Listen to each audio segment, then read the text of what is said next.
We started with beginning of chapter 3. And there's some nice things that come before chapter 3 in chapter 2. And that is, Krishna has been transferred from the mind of Vasudeva to the mind of Devaki to the womb of Devaki.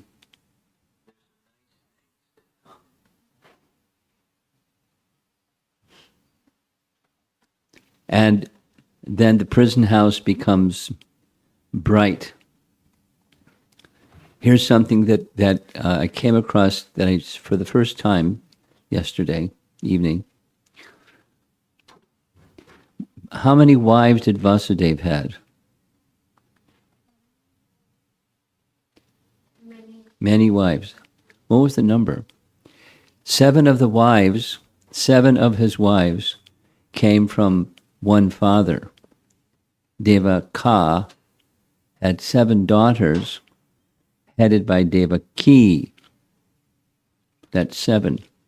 And then 11 other wives. He was a busy guy. 18 wives. And when Kamsa started doing what Kamsa was doing, he not only sent one of his wives, Rohini, to stay with Nanda, but the other 17 wives, or all 17 together. So it was just Devaki in the prison. And they were no longer, because they weren't the one who was prophesied by this voice in the sky that said, the 8th child of Devaki will kill you. So there they are in prison, and Krishna was in the womb of Devaki, and Krishna was effulgent, so the prison house became effulgent, and others could see. So this is it. The 8th child of Devaki is about to appear, and so Kamsa doubled the guard.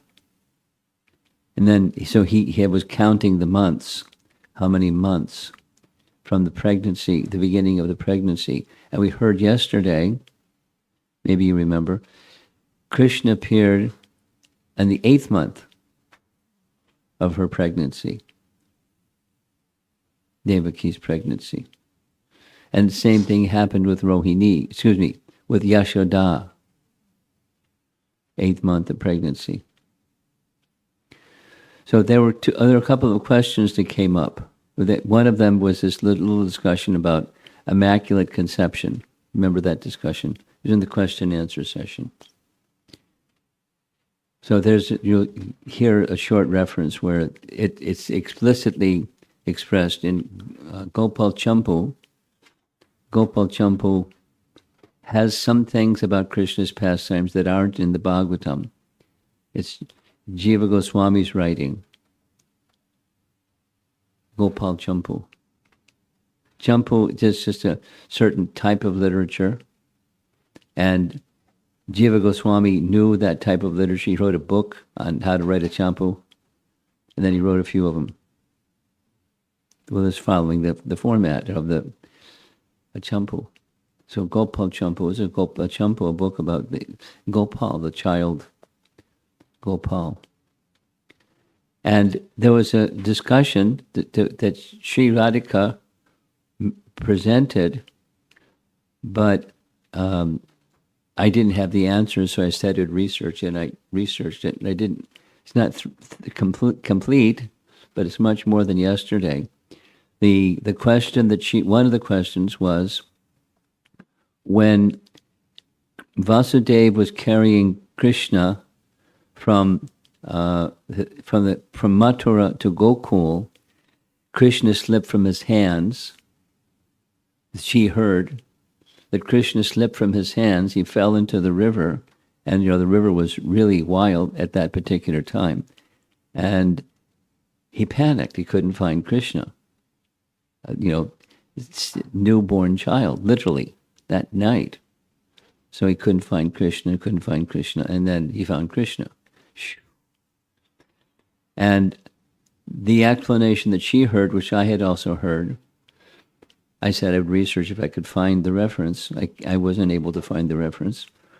That was when the Vasudeva Krishna was exchanged for the Krishna who never leaves Vrindavan, Swayam Bhagavan Krishna.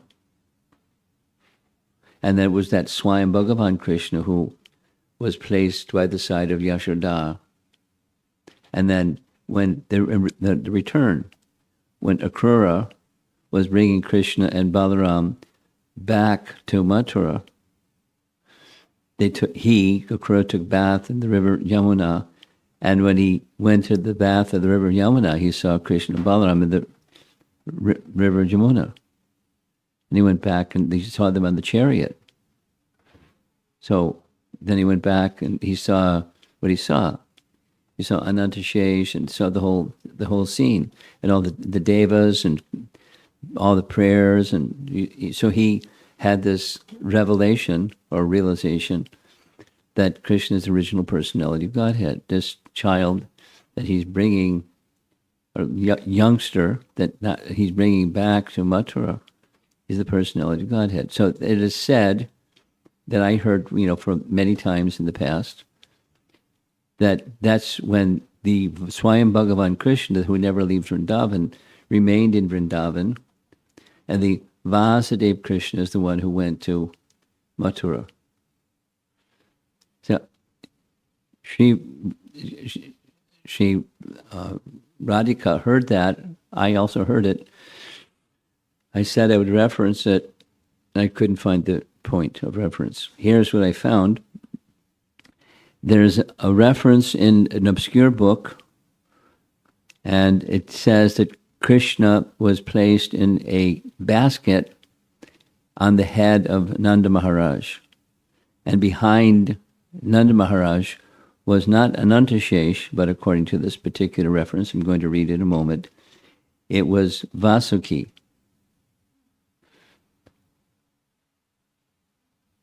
Vasuki, who was used in the churning of the milk ocean, not Vasuki. So here's the book is Krishna Vijay. The author is Gunaraj Khan. And I didn't do any research on who's Gunaraj Khan, but here's what he writes. Vasudeva placed the child Krishna in a basket, put him on his head, and left for Gokula. He looked as if he was carrying the moon. Goddess Mahamaya walked ahead of Vasudeva in the form of a she-jackal, and the serpent Vasuki spread his hoods above Krishna. Vasudeva became very frightened when he saw the huge waves of Yamuna. Just then a voice from the sky said, "Don't be afraid. Look, how even a jackal is crossing the river." Mahamaya. This assurance made Vasudeva somewhat pacified, so he slowly entered the waters of the Yamuna. Then I put in bigger letters, "At that moment, Lord Govinda remembered something from the past." Doesn't say later what he remembered. And suddenly he slipped out of Vasudeva's hand and fell in the water. Now, any of the other references, multiple references, that make no mention of Krishna falling in the water. But it's a story that I heard, and Sri Radhika heard, and maybe some of you have heard. I heard it many times, but no scriptural reference. So I asked a number of learned scholars if they have a scriptural reference for that. And that's the switcheroo. Vasudeva Krishna, who doesn't enter Vrindavan, is the Swayam Bhagavan Krishna who is in Vrindavan. It's clear so far, right? And Gopal Champa says something else. Gopal Champa, this is Jiva Goswami, and in Gopal Champa he speaks of the Immaculate Conception, or writes, Yashoda saw a child whose limbs were covered by a celestial maiden. Doesn't say who that celestial maiden is, but Yogamaya, being transferred from Nanda's heart to her heart. The boy entered into the lotus of her heart, and the girl entered her womb. So there's two places. There's Yashoda's heart, and there's Yashoda's womb. This is Gopal Champu. We take Jiva Goswami as super authoritative. He doesn't give a scripture reference, he's just writing a Champu. And then later, in Gopal Champu, Yashoda fainted when she gave birth to Krishna. She didn't know if she had given birth to a son or a daughter. Actually, she gave birth to twins. One son and one daughter, but she didn't know it. Don't ask me to explain that one. But by the activity of Yogamaya, all the Vrajvasis were sleeping. And then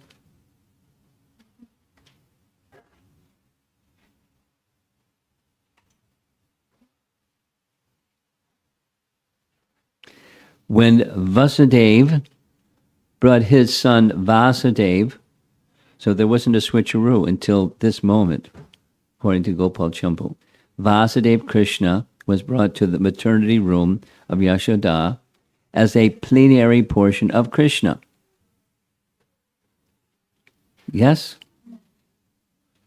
I'm just going slowly because I like to be clear. At least what he's expressing. Vasudeva, the son of Vasudeva and Devaki, is a plenary portion of Krishna.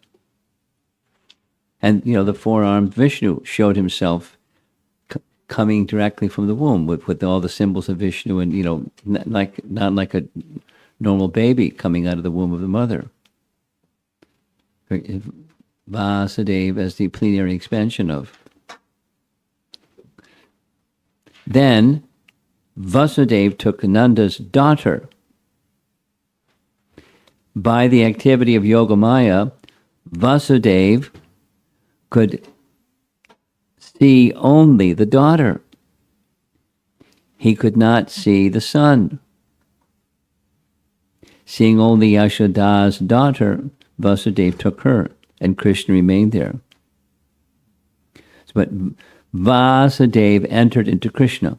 So that's the merging. And there's one Krishna. And that's one Krishna is the son of Yashoda. And the son of Yashoda is Swayam Bhagavan Krishna. And then this, nice painting. There's the daughter. Krishna is the darker color. The daughter is the fairer color. And it was dark. She had fallen asleep from after childbirth. She just zonked out, and she didn't know what was going on, and Nanda didn't know what was going on, and Vasudeva kind of knew what was going on. And the kind of knew what was going on is he just saw a girl. There's other little passage that says, Yogamaya had hidden Krishna from Vasudeva's sight. So both Krishna and the girl were there, but he didn't see the boy because Yogamaya had concealed Krishna from Vasudeva's sight. So when he set Vasudeva Krishna down, the Vasudeva Krishna merged with the other Krishna, or the Swayam Bhagavan Krishna, the son of Yashoda.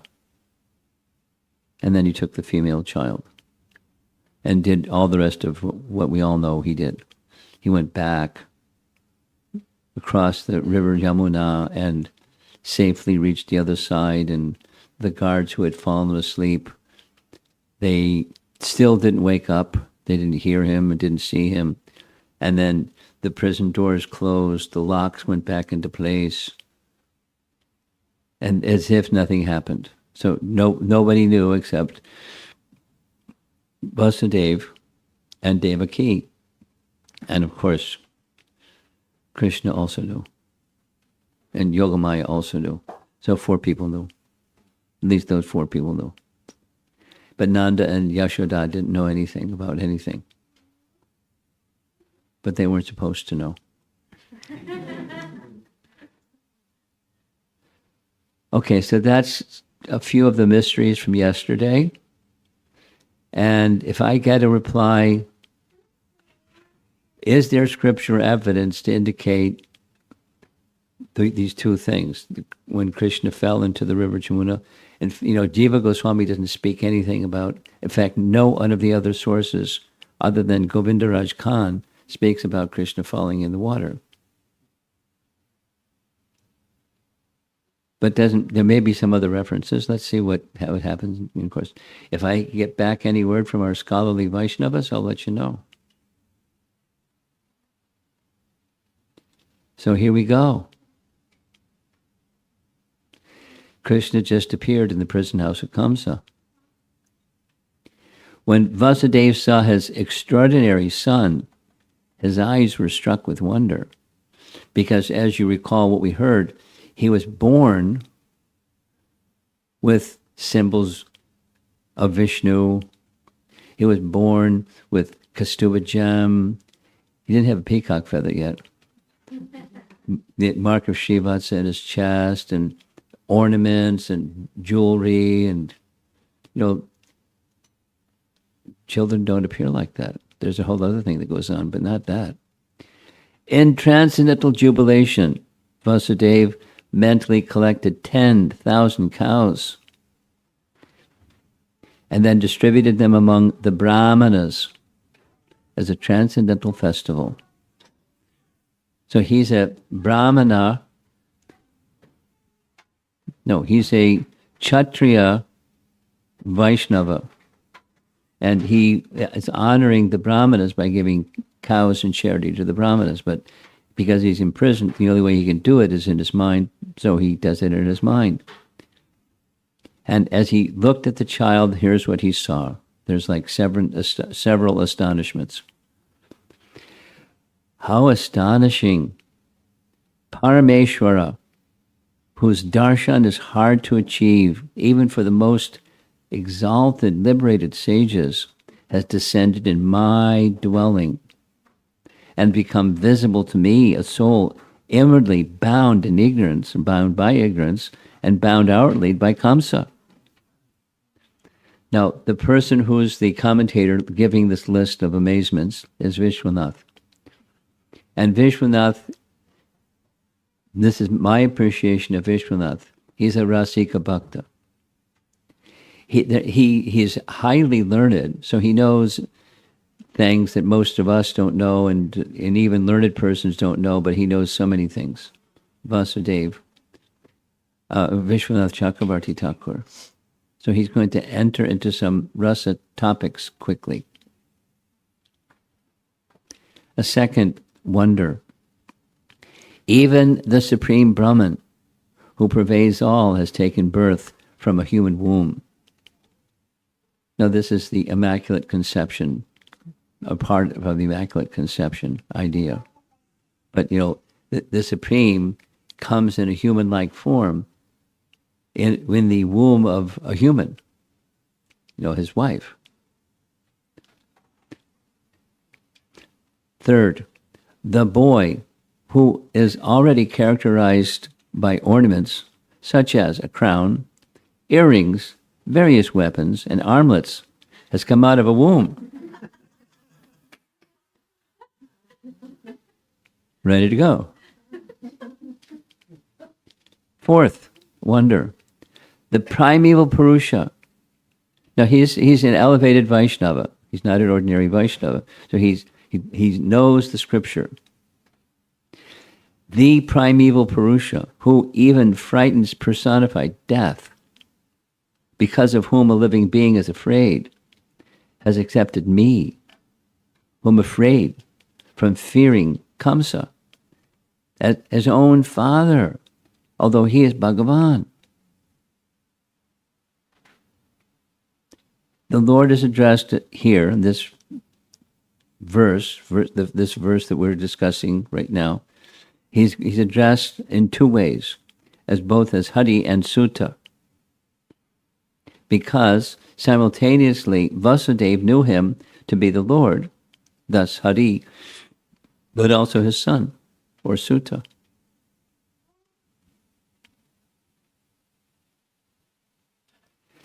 on the birth of an ordinary child, a father will celebrate. This is again commentary. Vishwanath will celebrate with charity and meditation. What should I do in this condition when the Lord is born as my son? I'm in prison. I can't. What charity can I give? And what meditations can I do? Thinking like this, respectfully and filled with joy, Vasudeva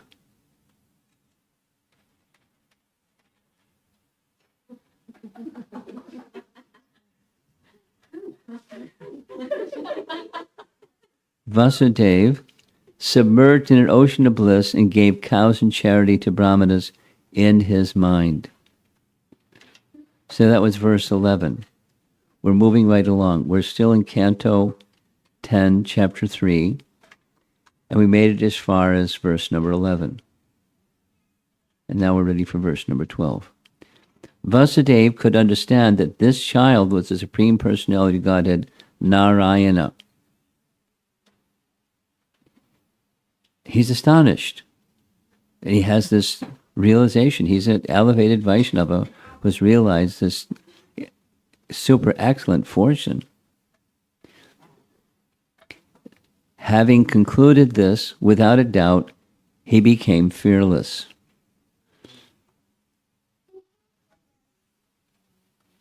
Now, there's a contrasting verse.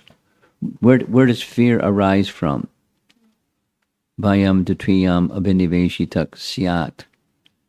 When there's abhinivesh, when there's absorption in dvitiyam, the duality. The duality is not understanding ourselves to be spirit, thinking of ourselves to be matter. Dutviyam. And one is absorbed in the concept of duality, there's fear. But he's now become fearless, without a doubt. And he's in a prison. And there's danger. Like before too long, he's going to start offering wonderful, wonderful prayers. Devaki's going to offer there's some passage of time. But Kamsa's going to know the 8th child of Devaki was born. And he's going to come and try to kill the child. He's already sent his other 17 wives out of town on the other side of the Jamuna, because Kamsa's a wild man and he could do anything at any time. And he knows it. He's already killed 6 of his children. So, but he's fearless. So then his actions are not arising from fear or protection of the body. His concern is the safety. Is it rational? It's not rational. If he understands he's the personality of Godhead, why does he have to leave? Because Kamsa might come and do something. And Devaki, same thing. Is it rational? No. If it's not rational, what is it? It's irrational. It's devotional. Because they have parental affection mixed with with majesty. They understand the majesty. He's showing them. Haribol. And so they have these two emotions. It's rasa. The position of parental affection, which is certainly a rasa, and so they want to protect. They're dependent. But their dependent is protecting them. He doesn't need any protection. So there's fearlessness and the parental affection mode at the same time. Bowing down with folded hands and concentrating his attention, he began to offer prayers to the child who illuminated his birthplace by his natural effulgence. The birthplace is the prison. So the prison is all now lit, luminous, by the source of light, the source of everything. So it's probably pretty bright in there. And now comes some philosophy. I hope you are ready for some philosophy, because that's what's coming. It's he, the father, Vasudeva, is going to offer prayers to this newborn child. His child. What was Vasudeva's condition in offering his prayers? He lost his fear of Kamsa. But would he not be afraid that Kamsa's guards would hear when he offered his prayers? Jiva Goswami writes, Vasudeva knew the power of the Lord. He thought, what can these inferior rascals do to of Kamsa do? So he goes ahead and offers prayers. They're not silent prayers, they're audible. Baladev Vidyabhusan writes, upon realizing that this person, the Supreme Lord, is our son, Vasudeva became Gata, Bhi. His fear, which occurred by seeing the killing of his previous son, ceased because he knows the Lord's valor. And then again, Vishwanath. Krishna. There's a dialogue going on between Krishna and Vasudeva. My father fears Kamsa for my sake. Therefore, he, Vasudeva, should perceive me as the Lord and become fearless. Of course, he's already become fearless. And Sridhar Swami, the original commentator on the Bhagavatam, it's really nice to get the translation of his commentaries because it's not often translated, although he commented on the whole thing. Therefore, even though at first Vasudeva saw Krishna in terms of putra buddhi, the concept of his being the son, he now gives it up and says, vidito asi, I now understand, I know, and so on. So he's going to, with these other words, he's going to reveal not his parental affection, but his knowledge and the majesty of Krishna. So Krishna may be saying, what do you understand? What do you know about me? Philosophy, right? Shri Vasudeva Uvacha. Very beautiful artificial intelligence drawing. So here's the words that the vidito see and other words that are color-coded, so we're going to go through. Purusha Prakrite Para. Purusha Prakrite Para. He's transcendental to Prakriti. And so on. Sarva Bodhi Drik. Vasudeva said, you are the Supreme Purusha. Beyond material existence, Prakrite Para. You are the Super Soul and Supreme Observer of everyone's intelligence, Sarva Bodhi Drik. This is his first prayer. He's acknowledging what he's seeing, what has been revealed to him. And from a later verse, this is the next text, 13. Your form can be perceived by transcendental knowledge, by which you can be understood as the Supreme Personality of Godhead. I now understand your position perfectly. Now, how can one understand the unlimited perfectly, but as perfectly as the limited could understand? That's how. Jiva Goswami's comment.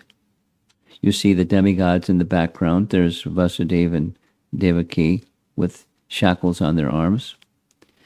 On top of all the above, you are directly seen.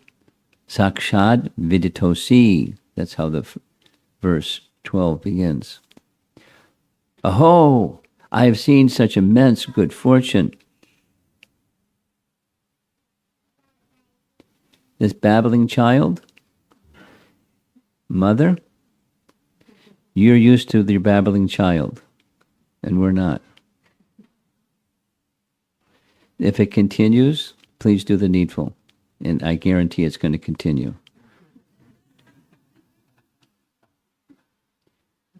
I have such an immense good fortune, either because of this happening to me or because you are obtained as a son.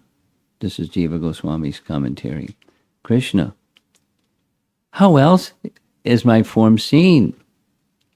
Jiva Goswami goes on, your own form, Swarup, is in the devotee, meaning you have a manifestation in them whose bliss occurs by unique realization, spurti, a vision in the mind, which is outside the scope of logical arguments and the like. Kevala,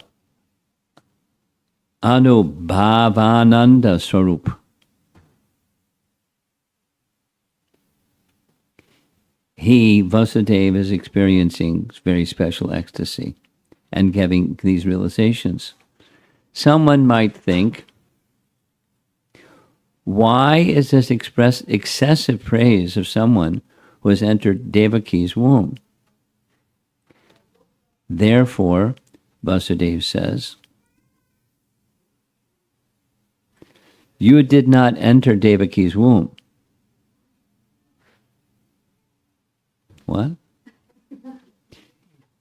He will explain this in the universal creation, in co-relation to universal creation in verses 14 through 17. So this is the philosophy. My Lord, you, so that's a nice painting, a B.G. Sharma classic painting, there with palms folded, looking at Vasudeva Krishna, newly born within the past hour or two. You are the same person who, in the beginning, created this material world by his personal energy. After the creation of this world, of the three gunas, you appear to have entered it, although in fact you have not. Now this is I call it Upanishadic double talk. This, but not this. That, but not that. You're outside, but you're inside. Behold Krishna says, behold my mystic opulence. Here's Prabhupada's commentary on this section. Krishna's entrance and at the same time non-entrance into the material world is explained with the following references. Here's from Bhagavad Gita. The material world, Bhumi, Raponalo, Vayu, etc. This material world of three modes of nature is a composition of earth, water, fire, mind, and air, mind, intelligence, and false ego, all of which are energies coming from Krishna. Yet Krishna, being always transcendental, is aloof from this material world. So he's not of the world. Srila Prabhupada in his purport quotes this verse. Then he quotes the Brahma Samhita verse. Eko pyasara chayatam jagadanda kotim yachaktirasti jagadanda chayayadanta andantarasta paraman chayantarastam govindamadi purusham amaham bhaja. Translation, I worship the primeval Lord Govinda, the original personality of Godhead. By his partial expansion as Mahavishnu, he enters into material nature. Then he enters every universe as Garbhodakshay Vishnu. And he enters all the elements, including every atom of matter, as Kshirodakshay Vishnu. Next verse. Yasyaika nishvasitamakala bhatavalambhya jivanti loma vilaja jagadandanataha vishnor mahan sahiyasya kalabhishesho govindamadi purusham tamaham bhajami. Translation, Mahavishnu lies on the causal ocean, and when he exhales, millions of Brahmandas, or universes, come from the pores of his body. Then, when Mahavishnu inhales, all these Brahmandas disappear. He has a long breathing period. Verses 15 to 17 explain about the entrance and non-entrance of material elements into creation. So the first is slow motion. The first is he creates everything, enters into everything, it doesn't enter into everything. Next, the elements of material creation. He enters into the elements of material creation and doesn't enter into the elements of material creation. He's a magician. The Mahatattva, or the undivided total material energy, appears to separate into these five elements, earth, water, fire, air, ether, during creation. These separated energies combine to make the cosmic manifestation visible, including the gross bodies of living entities. Other manifestations of Prakriti, etc., are made with these five elements. In this sense, they seem to have entered into creation. Now, these are three acharyas commenting on this one verse to help understand how philosophical Vasudeva is. And maybe we're not so philosophical, so we're scratching our head a little bit. What are they saying? So he enters into everything and doesn't enter into everything because he has his own existence. And then the elements are manifest, and then he enters within all the elements, but he doesn't enter within the elements. He enters within every atom, but he is separate from the atom. It's mystical, or it seems contradictory.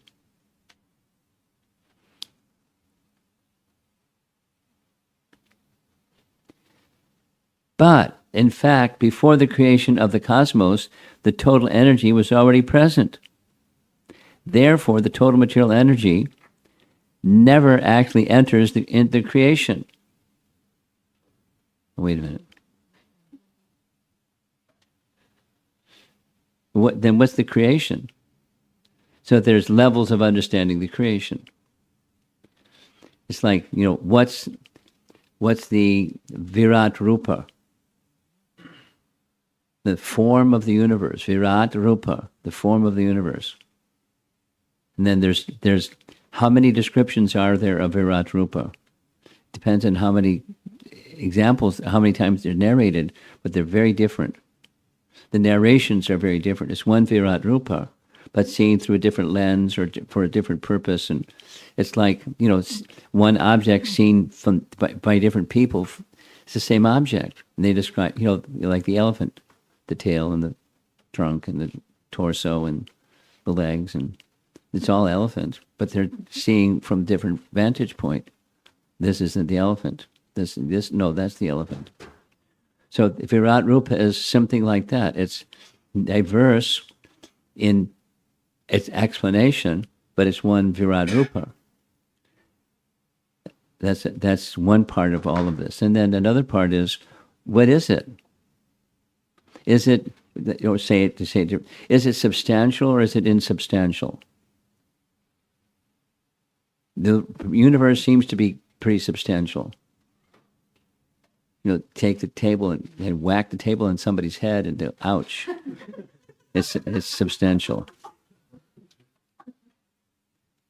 But it's insubstantial. In another sense, in a philosophical sense. Because now you see it, now you don't. That kind of insubstantial. Substance, sat. Substance or sat is permanent. It's eternal.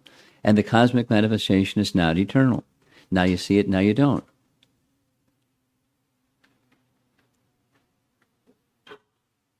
It's not substantial. In that sense, it's not substantial. So, therefore, the total material energy never actually enters into the creation. The total material energy is Krishna's energy, and he can extend it and withdraw it, but it's his energy. And when it's extended, it appears to be substantial, but it's not. It's now you see it, now you don't. And that's not substantial. It's something. It's Maya. Now you see it, now you don't. It's philosophy. Don't worry about it. Jiva Goswami comments, entering means that a person outside enters within. Just like, the room is filling up here.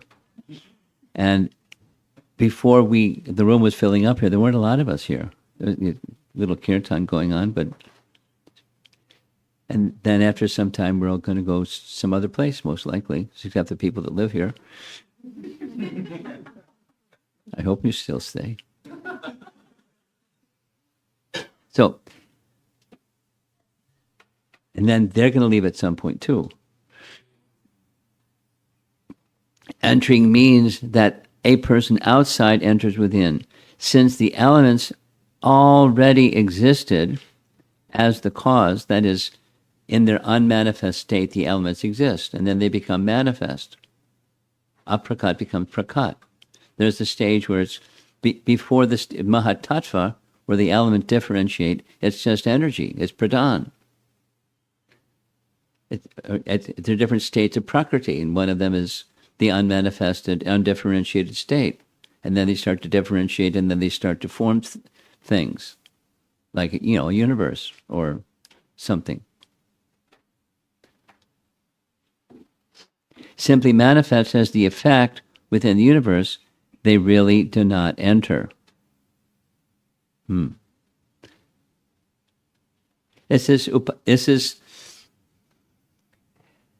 These teachings are resting, it's Gaudiya Vaishnavism, or it's Achinta Beda Abeda Tattva teaching of Lord Chaitanya, but it's from the Upanishads.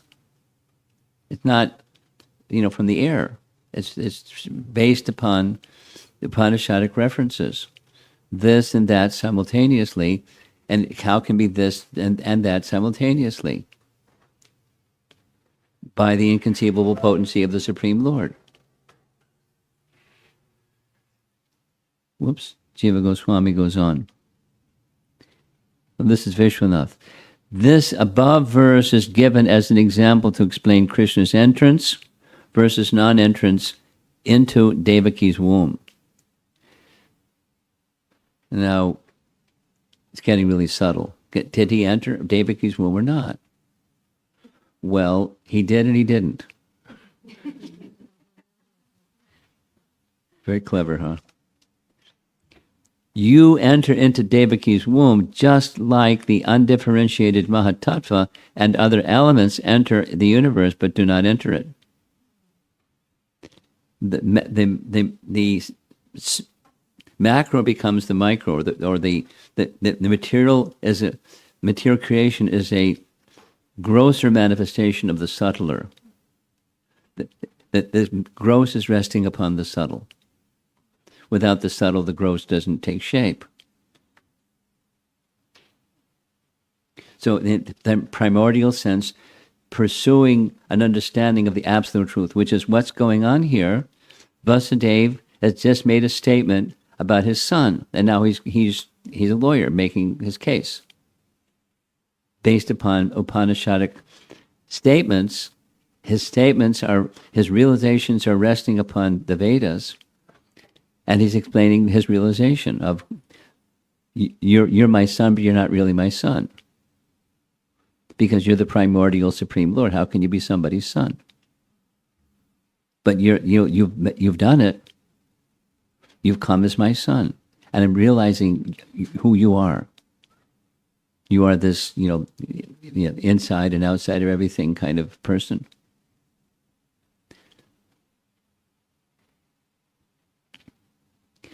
The elements are touched by the gunas, and then comes the prakriti and the modes of nature under which the prakriti is governed. But you, as the supreme cause, are not touched by the gunas, though you enter into the universe through the gunas and the Purusha avatars. Though you appear to be born, you're not. You're my son, but you're not my son. And I've realized who you are. There he is, looking behind a curtain. Similarly, although you are perceived by our senses because of your presence, you cannot be perceived by the senses, nor experienced by the mind or words. Avan manasa gochara.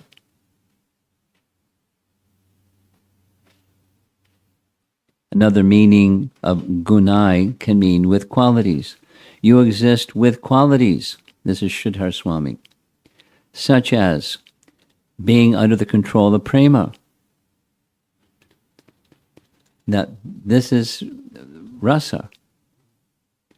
Why does Krishna appear as the son of Devaki when he has no appearance? He has the love of Yashoda. That's why. And so he manifests himself in the form of a little child, but in the prison house of Kamsa, he doesn't appear like, he appears before Yashoda. They both have prema, but she has a particular kind of prema. You have attraction to such qualities. The all attractive becomes attracted by the love of the devotee. Since you are the supreme cause, you also do not enter or touch the universe. Thus, when you enter it, it is your great mercy. You have appeared as our son. This is the greatest result for us. So now we're going back to, besides the philosophy, the situation. He's in the prison house.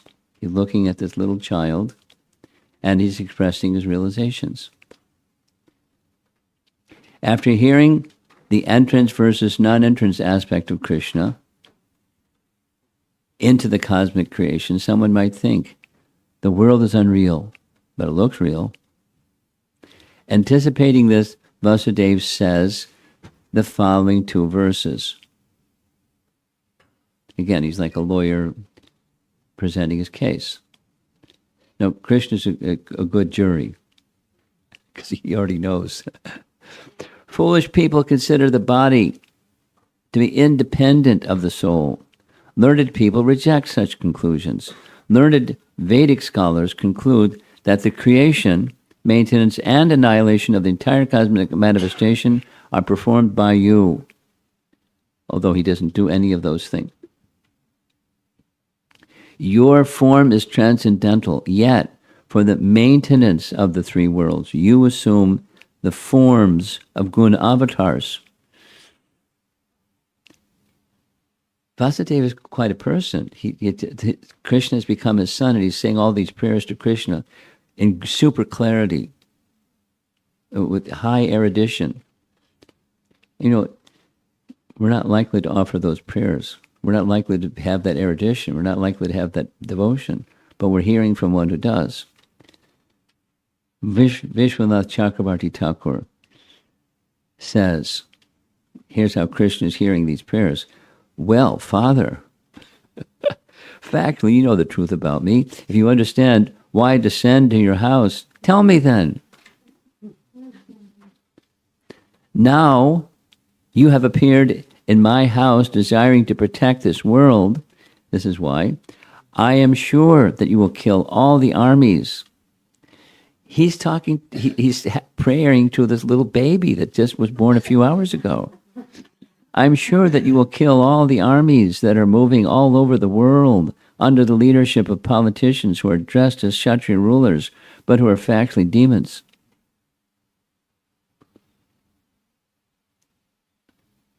Since I only desire you, you descended in my dwelling, although it's a prison. Srila Prabhupada writes, it is said, Kali Kali Nama Rupe Krishna Avatar. The Hare Krishna movement is also an incarnation of Krishna in the form of the holy name, Nama Rupe. He goes on, every one of us who is actually afraid of asuric rulers and politicians must welcome this incarnation of Krishna.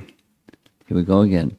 Hare Krishna, Krishna Krishna, Hare Hare, Hare Rama, Hare Rama, Rama Rama. Then we will surely be protected from the harassment of Asuric rulers. Vasudeva thinks, by his mercy, I understand everything about his supreme godhood. Nonetheless, my lack of discernment is an ocean that I find difficult to cross. So I should let him know about the hard-heartedness of that big sinner Kamsa, who is just about to come here. So he's still offering prayers, and the internal processing as the prayers are moving are being shared by our acharyas. After hearing the prophecy that you would take birth in our home and kill him, this uncivilized Kamsa killed so many of your elder brothers. As soon as he hears that you have appeared, he will immediately come with weapons to kill you. Now, this is the fatherly part. He's just shifted from the Aishvarya part to the Madhurya part, to the Vatsalya part. He's quite fluid. And both things are moving, raging within him. He's very advanced Vaishnav. Although Vasudeva knows the Lord's might and knows him in terms of the father-son relationship, he talks while fearing Kamsa due to a rise of Vatsalya, which is the nature of that mood.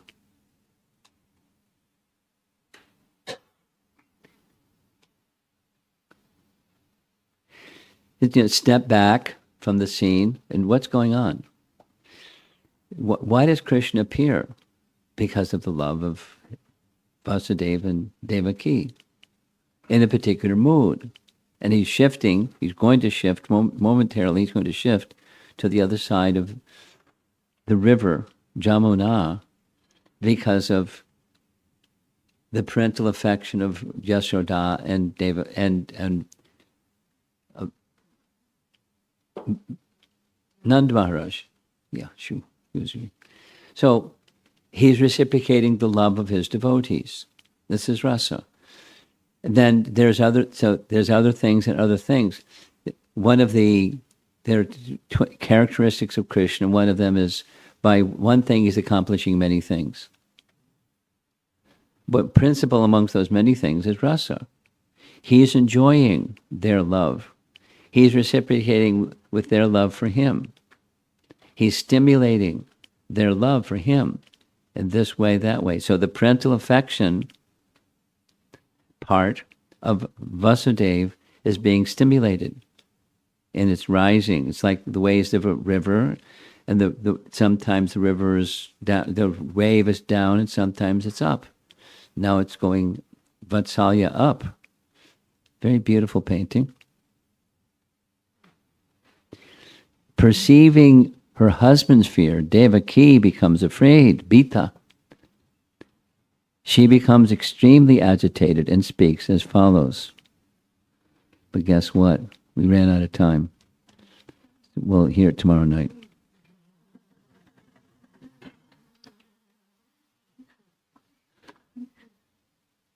What to do?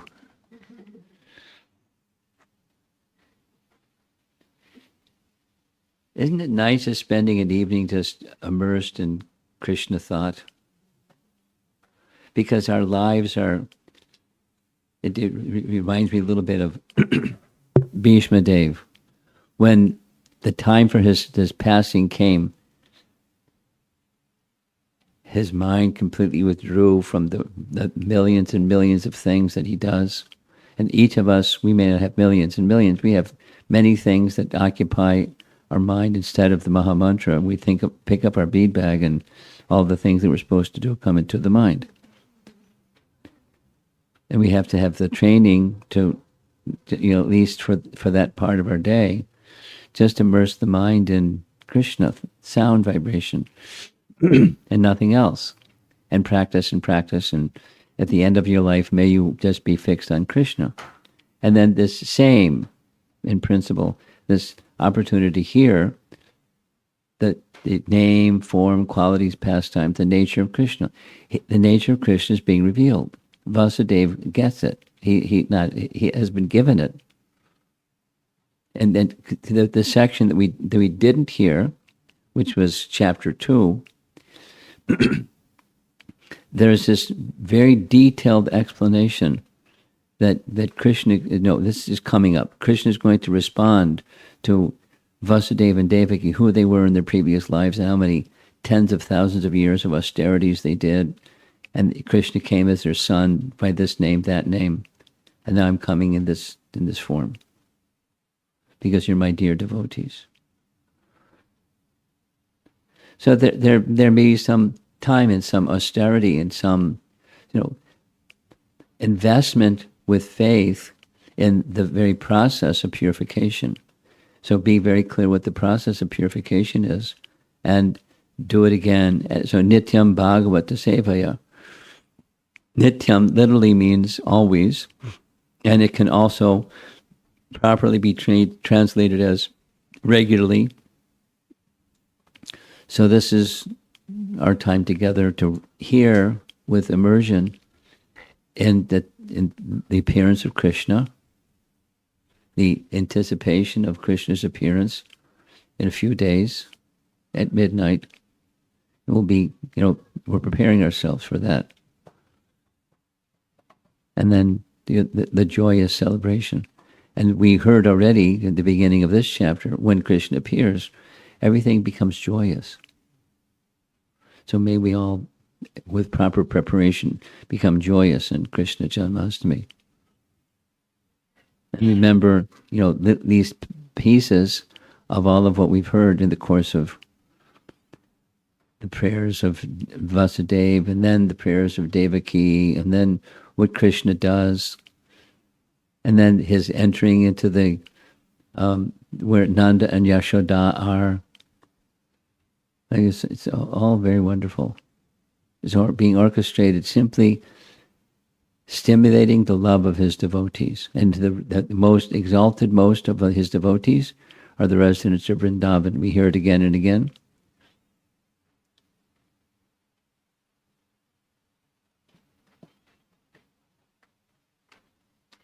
It's a very nice example. Krishna's in Mathura, and he's feeling great separation from the residents of Vrindavan, Vrajvasis. And particularly he's feeling the keen, loving separation from the gopis and their love for him. So what's he going to do? He's going to send Uddhava, his dearmost associate in Mathura, to carry his message to the gopis. And when he goes, the first place he goes is the house of Nanda and Yasoda, because he's paying respects to the elder. And when he comes in to see Nanda and Yasoda, they're just crying and crying and crying. They don't even recognize that someone has come in the room, because they're highly cultured people. They would certainly honor, but they're practically blinded with their tears of feelings of love and separation. And so what's Krishna feeling towards them? That's their feeling towards him. That's what he's feeling, because that's Krishna's nature. And then when he has some exchange with them, he realizes, wow, that's why Krishna sent me here, to see the kind of love of the residents of Vraja. That their love is so intense and so unmixed with anything other than just Krishna, Krishna, Krishna. This is an amazing place, Vrindavan. Krishna must be feeling such intensity of love. He's intimate associate of Krishna, so he knows Krishna's heart. Now he's getting it first-hand experience. And then he goes and meets the cowherd boys, and he meets the other elder gopas and gopis. Then he meets Krishna's gopis. It's quite a chapter.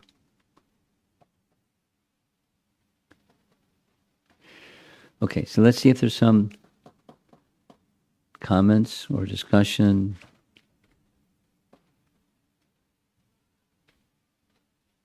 Yes.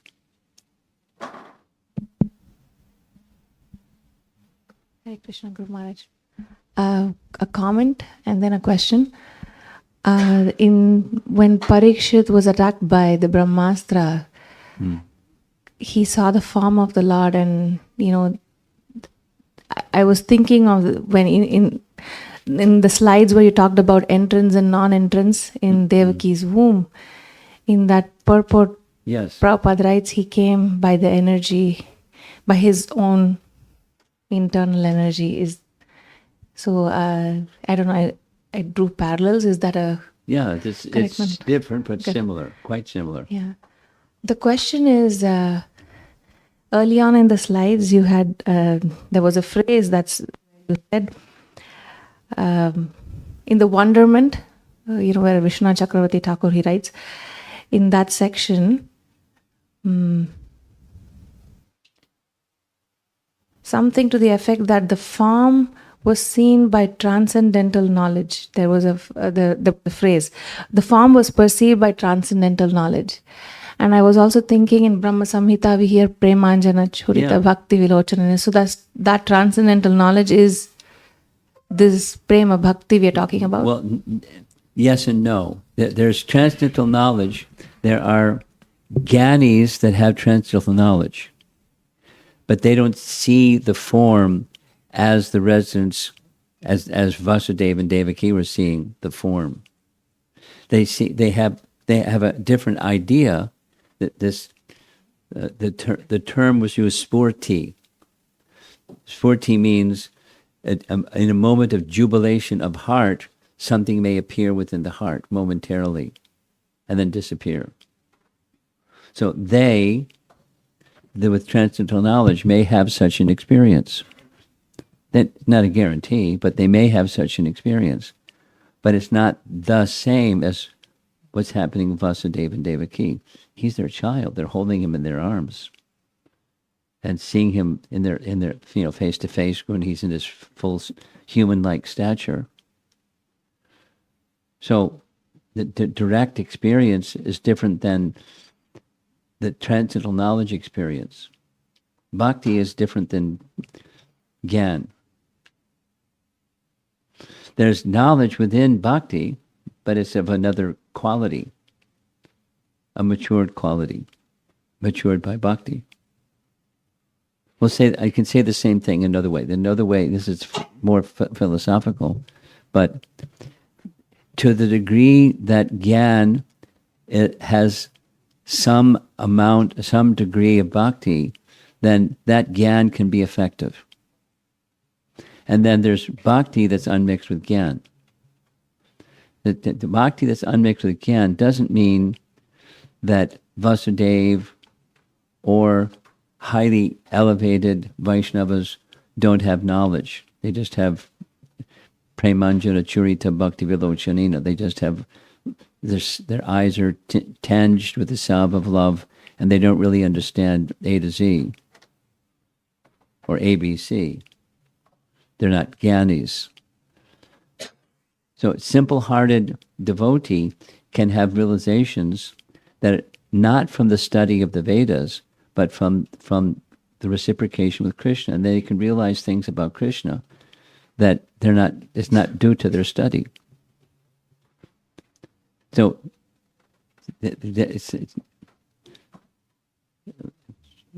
I'm helping or muddying? Okay. You're enthusiastic.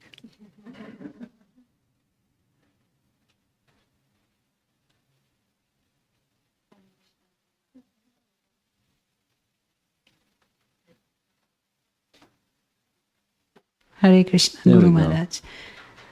So I heard in the beginning of the class when you were mentioning about Krishna never leaves Vrindavan. So Krishna, who was brought by Vasudeva to Mother Yashoda, was a Vasudeva Krishna. That's what Jiva Goswami says. And then you mentioned that Mother Yashoda also gave birth to a Swayam Bhagavan Krishna, the original Krishna. so that was original Krishna, and then they merged. Because she's in Vrindavan. She's in Vrindavan. She's a Vrajavasi. Okay. So then, whenever, like when Krishna went to Dwarka, was that Vasudeva Krishna? Oh yeah, it wasn't the Swayam. It wasn't Nandana Krishna. He stayed, but an expansion went. Thank you, Guru. Okay. Right next to you. Go ahead. Hare Krishna Maharaj. I go. In the slides where Vasudeva says the Krishna asks his question that, why am I here? And then Vasudeva answers that, you were, the purpose of your existence is this, you are here to kill Kamsa and do all the things. Then why he felt the fear that Kamsa going to come and kill him, because he knows everything. Parental affection. He has a mix. Understand here. He has a sense of the Aishvarya and mixed. It's called mixture of rasas in Rupa Goswami's Nectar Devotion. And parental affection. So sometimes the Aishvarya predominates. That wave is up.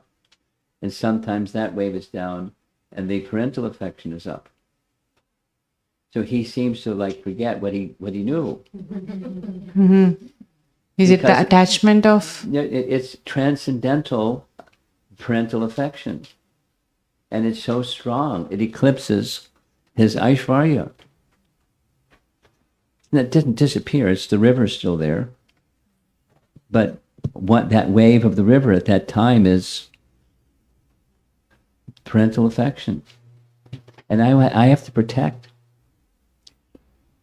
Whoever you may be, I have to protect you.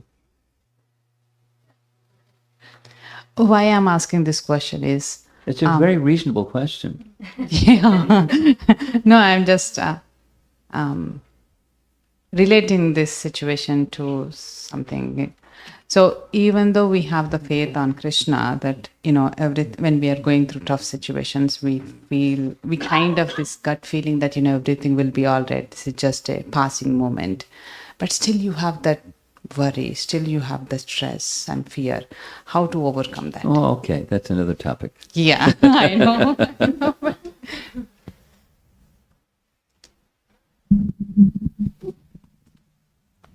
I'll share with you. The question you just asked in different ways is a favorite topic amongst college kids. And there's different ways of asking the question, but it's the essence of, how to deal with negative emotions, how to overcome negative emotions. There's, one kind, another kind, the other kind, another kind, another kind. And there's stages depending upon where you are. It's chapter 2. Tongues atiksha swabharata, because you understand it's temporary. As you said. Matras, parashas, konteas, satoshnas, agama. Tongues atiksha swabharata. You tolerate it. You overlook the temporary and instead, you take shelter of what's beyond the temporary. Now, where do you get the strength to do that? Because I know, but right, at least at the moment, this duality thing has got a hold of me. So then, you in the moment, there's different things you can do, but in the moment, this is a phrase that I use. It's not specifically a Bhagavad Gita verse, but pause or introspect, because mode of goodness. You go to the mode of goodness. And you step back from the emotion, the mind, the movie that's going on in the mind. Because after all, you can acknowledge it's just a movie, and I'm reacting to the movie that's in the mind. There's the sense objects, the perceiving of the sense objects, and the mind is processing from the signal that came from the senses of the sense object that's out there. And then there's by contemplating the object of the senses, there's some feeling. And then with the feeling, then there's, the desire to do something. And you're caught up in the movie.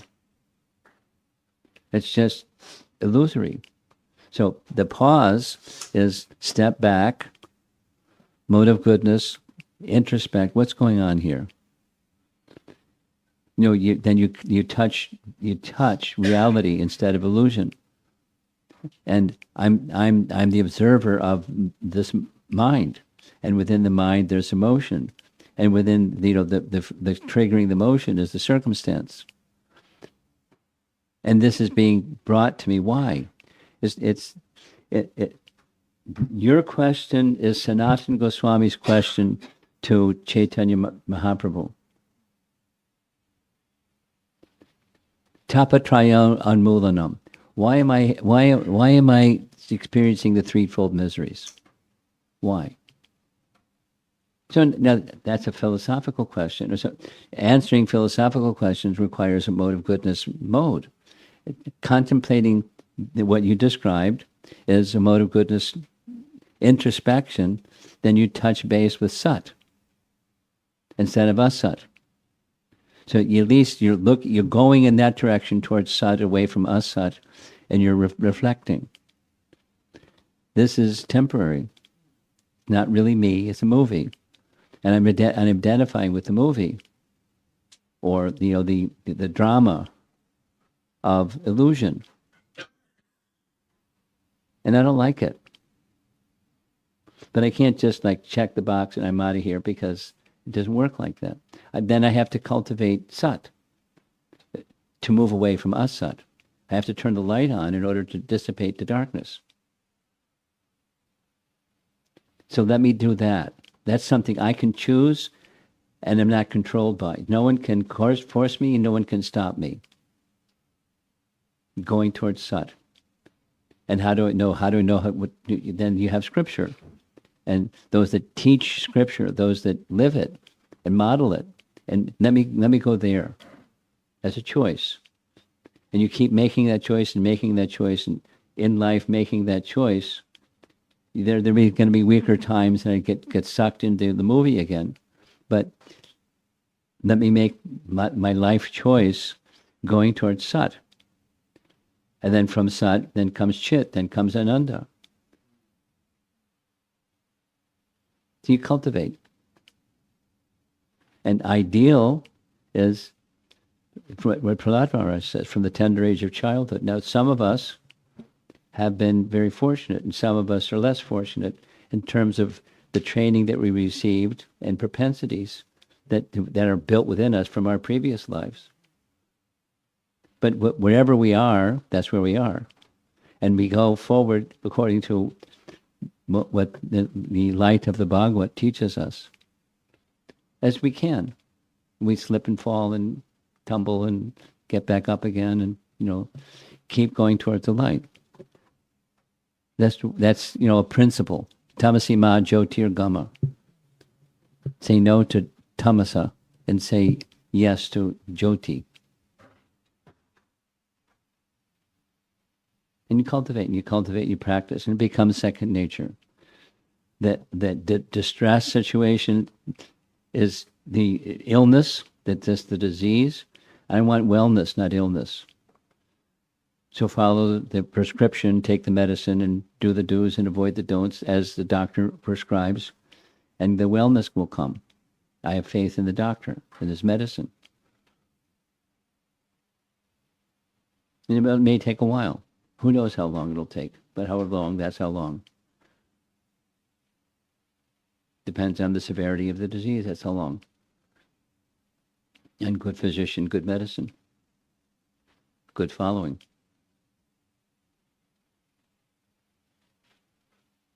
And then the kaleidoscope moves, the whole picture changes.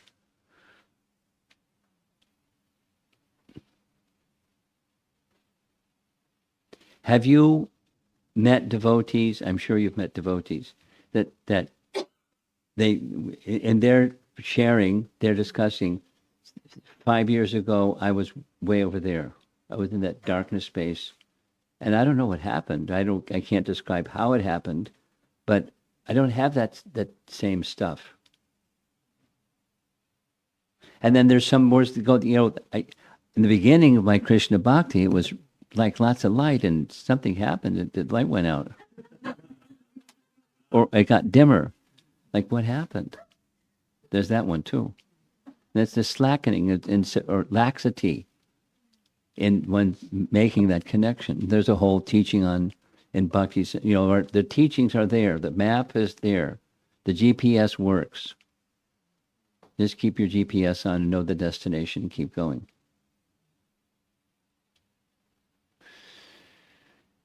Others? Yes. Hare Krishna. Hare Krishna. Powerful young lady over there. Hare Krishna Maharaj. In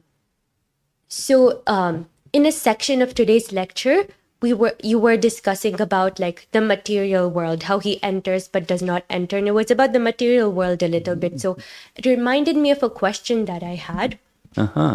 So we just finished the Krishna book recently, and in chapter 87, Prabhupada describes the different philosophies. Do you know how to speak slowly? Yes. So he You writes. get excited, you go real quick, and you get excited, but keep it so I can hear everything. Okay. So, according to Mayavada philosophy, Okay. Prabhupada writes, one of the core beliefs is that the material world is Maya or Mithya, false or illusory. And They seemed- say it's false. yeah, They say false. We say it's temporary. They say it doesn't exist. Oh. It's false. Here's a baseball bat. Bang! Doesn't exist. It's not sat. And therefore, it's asat. It just doesn't exist. okay.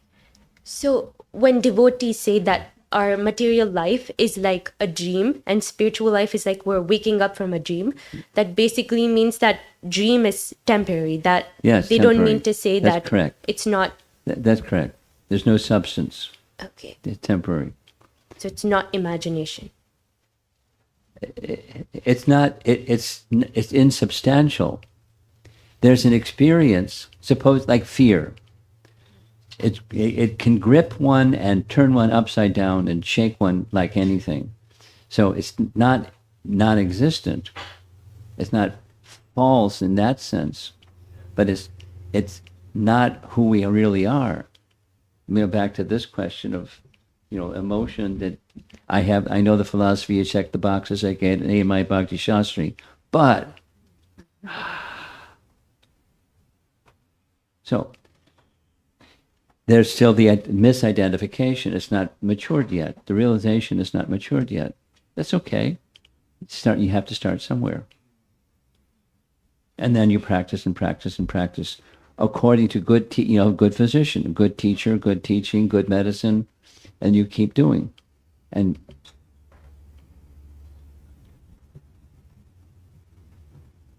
did that answer your question? Yes. Okay, good. Good. Can I ask another one, if that's okay?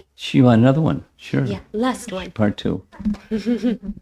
So I heard that in Vrindavan, you shut the curtains off in the evening because the lordships like Krishna and Radha, all of the gopis, they perform pastimes, they do the rasa dance at night.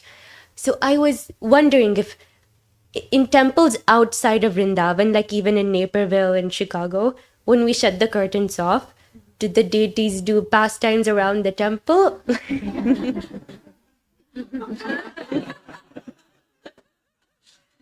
You're asking very confidential questions, young lady. You got to have a pass to get the answer to that question. The password? You want the password?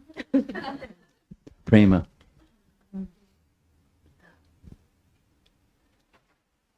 Now, the philosophy is one thing. Then then the experience of the philosophy is yet another thing. The philosophy is wherever Krishna is, everything is there. His whole spiritual abode is there. I'll share something that Prabhupada said in this regard. The language was different. One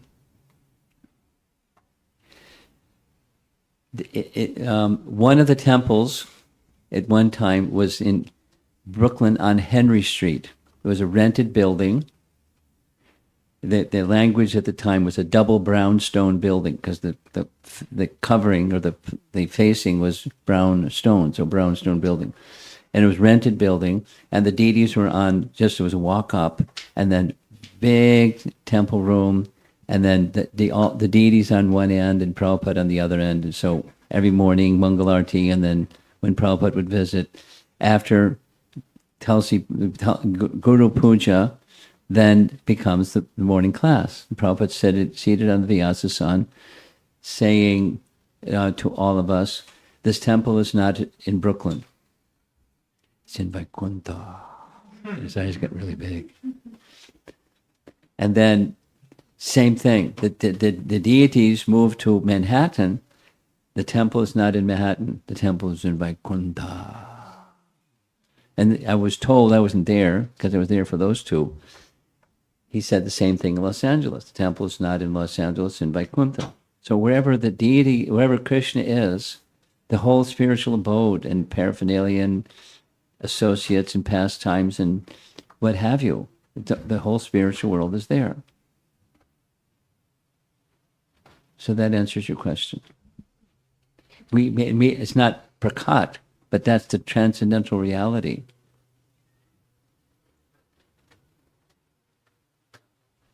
Thank you, Maharaj. Okay. Somebody else. Yeah. Amrita Kelly. You.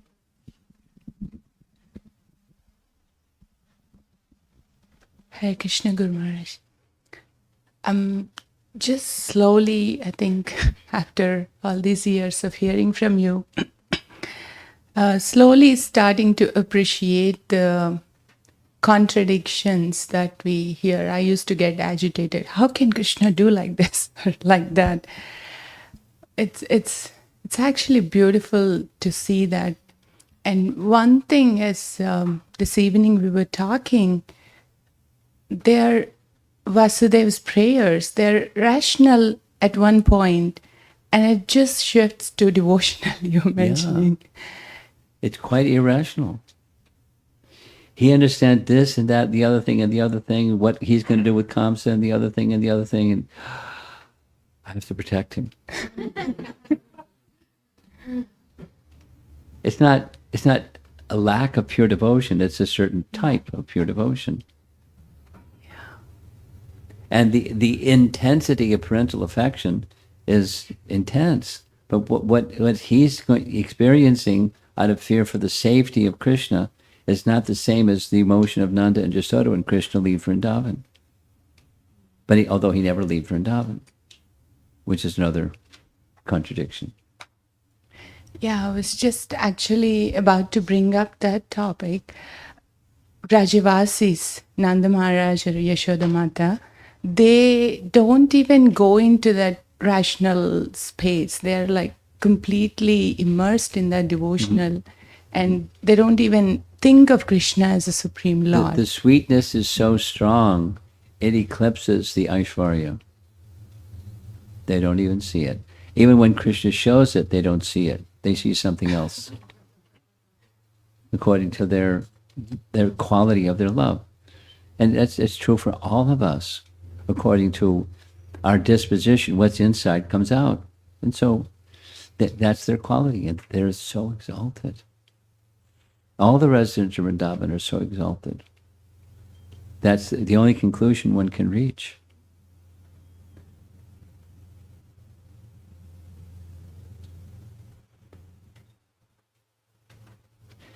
Okay, someone else.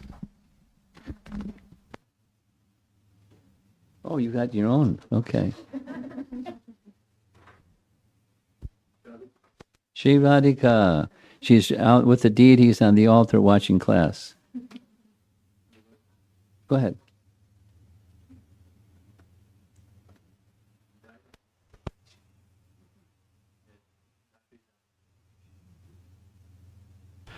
She has a question. I have a question, Raj. Okay. Her question is, can you please explain Vasudev's statement, quote, "My lack of discernment is an ocean that I find difficult to cross."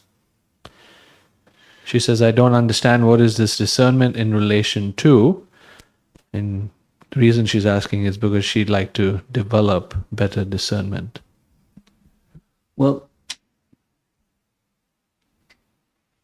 each of us, discernment means to, this is this and that's that. You know, like intelligence is discernment. For a child, something that's very easy to understand. In the beginning, there's oral fixation for a child. Anything goes in the mouth. Then after some time, there's the discernment between shoes go on my feet, food goes in my mouth, and my ear, my brother's ear doesn't go in my mouth. There, that's intelligence. And so it's the faculty that can one distinguish one thing from another thing. That's discernment. And he, Vasudeva, has this blend, as Brahma has a blend of affinity of love and devotion. And in Vasudeva's case, it's parental affection and so forth. The others, it's others. And then, but he's the supreme. So we've been discussing it. He moves between his parental affection. Krishna is his son. He's been awarded. And the prayers coming, or what Krishna says to both of their prayers, he reveals the previous two lifetimes of both of them. And the intensity of sacrifice that they underwent in order to have Krishna as their son. And he agreed and became their son. So there's the discerning capacity that Vasudeva carries, and there's the parental affection that's just eclipses the discernment. We already discussed this. And it's quite okay. It's just features of his love, one and the other. Or an endowment that Krishna has given him, his discerning capacity. And another is his parental affection capacity. They're not in conflict, they're just one rises and the other one subsides. That's the nature of love. In Transcendental, it's Krishna, Krishna, Krishna, but the nature of this kind of love and the nature of that kind of love. There may be a mixture. Exactly what's just described in Rupa Goswami's writings. Your question?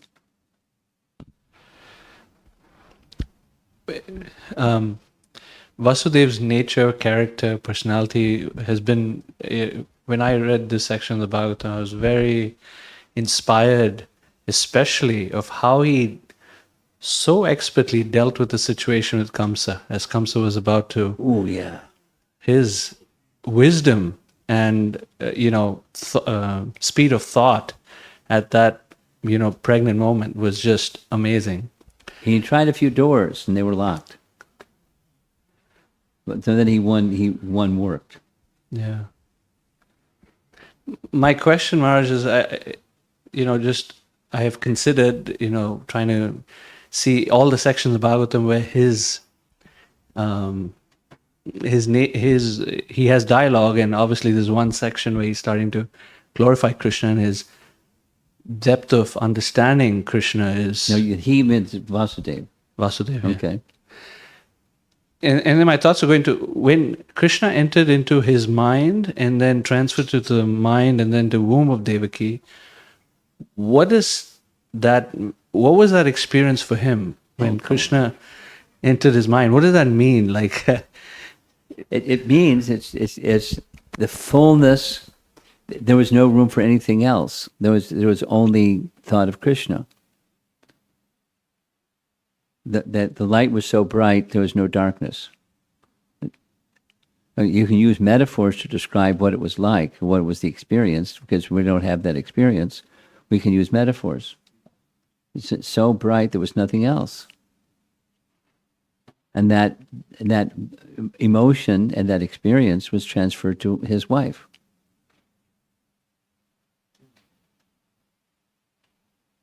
And then there was a purpose for both, his mind, her mind, and that was Krishna's appearance.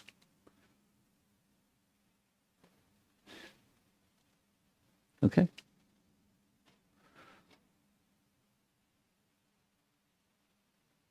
Anyone else?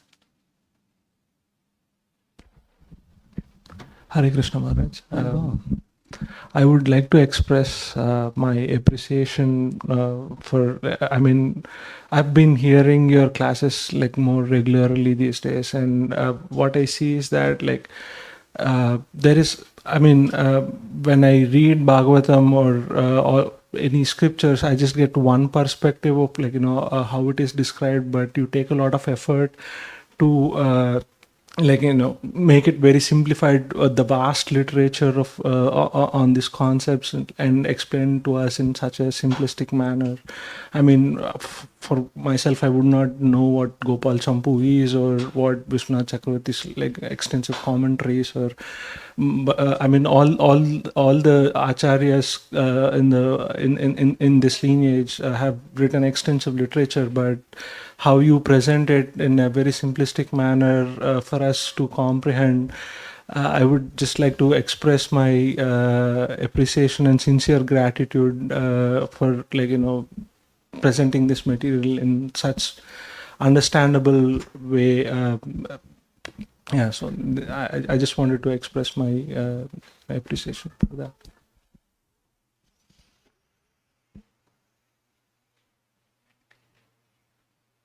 One of the texts that I gave a seminar on was Mana Shiksha. Mana Shiksha is a book of Raghunath Das Goswami instructing his mind, my dear mind. He's instructing his mind, teaching us by his example how we can instruct our mind. Shiksha, instruction. And become disciplined by that instruction. So there's a very nice verse that guides the rest of the book. If you at all, oh my dear mind, if you at all desire to reside eternally in Vrindavan, serving the divine couple Radha Krishna, then he gives two instructions into his mind. Give up pride. Dam bum hitva. Trash it. Get rid of it, pride.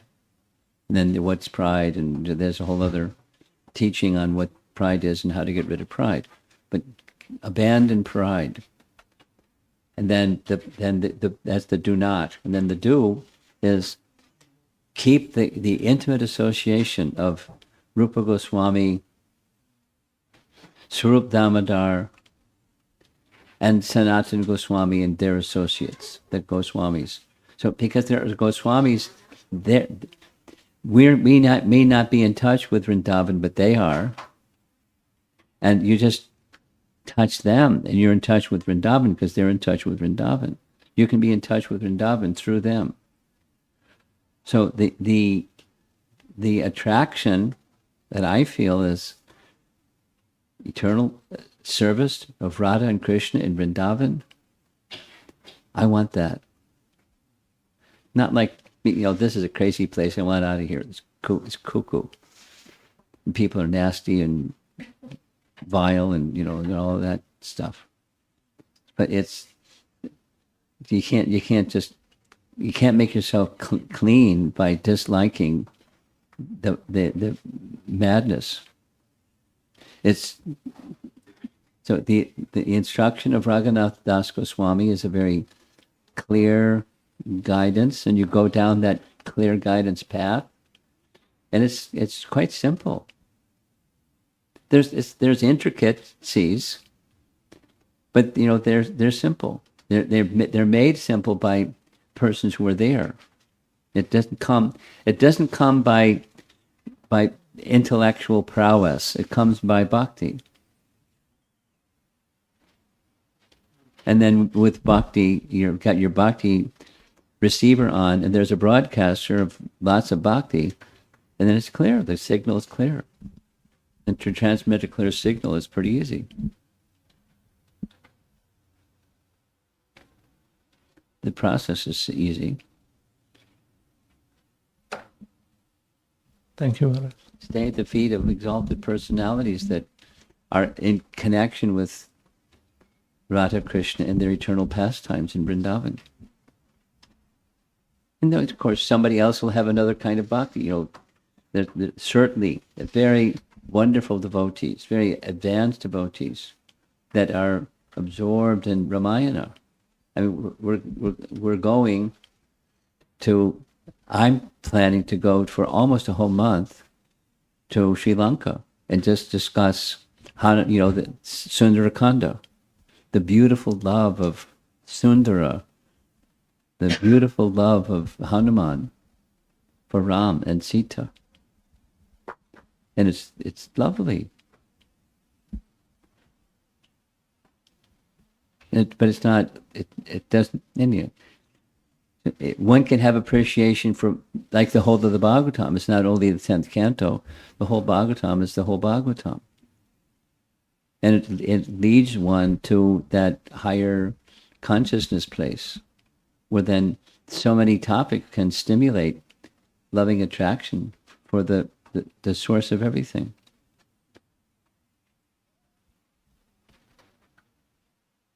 Okay. I think I'm going to end. Nice note to end on. Srila Prabhupada ki.